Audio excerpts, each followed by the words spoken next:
మన దేశం తిండి తినుకుంటా మన తాన వండుకుంటా పక్క దేశమైనటువంటి పాకిస్తాన్కు ఊడిగం చేసినట్టు ఇక్కడి రహస్య సమాచారాన్ని మన దేశ సమగ్రత బాధ్యతను భద్రతను భంగం కలిగించేటట్టు కొందరు తయారవుతున్నారు.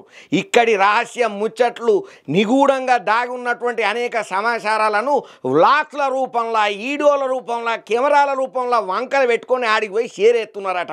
ఇక వీళ్ళ ముచ్చట గుట్టు రట్టయ్యేసరికి ఆ యూట్యూబర్ను తీసుకుపోయి గట్టిగానే అరుచుకుంటున్నారు పోలీసు పెద్ద సార్లు. భారతదేశానికి చెందినటువంటి సున్నితమైన సమాచారాన్ని పాకిస్తాన్కు చేరవేస్తున్నటువంటి భారత యూట్యూబర్తో పాటు ఇంకో 5గురిని హర్యానా పోలీసులు అరెస్ట్ చేసిండ్రయ్యా. అరెస్ట్ అయిన యూట్యూబర్ పేరు జ్యోతి మల్హోత్రా. పాకిస్తాన్లో ఉన్నోళ్లకు సున్నితమైన సమాచారాన్ని ఎవరికి అనుమానం రాకుండా ఎప్పటికప్పుడు చేరవేస్తున్నదట.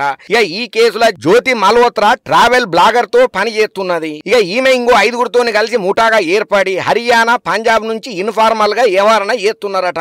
ట్రావెల్ విత్ జో అనే యూట్యూబ్ ఛానల్ ను కూడా జ్యోతి మల్హోత్రా నడుపుతున్నదట. గతంలో ఆమె పాకిస్తాన్ పర్యటనకు పోయిందట. కమిషన్ ఏజెంట్ల ద్వారా వీసా పొందినటువంటి ఆమె 2023లో పాకిస్తాన్ సందర్శన చేసిందట. న్యూఢిల్లీలో పాకిస్తాన్ హై కమిషనర్ ఉద్యోగితోని పరిచయాలు గట్టిగానే పెంచుకున్నదట.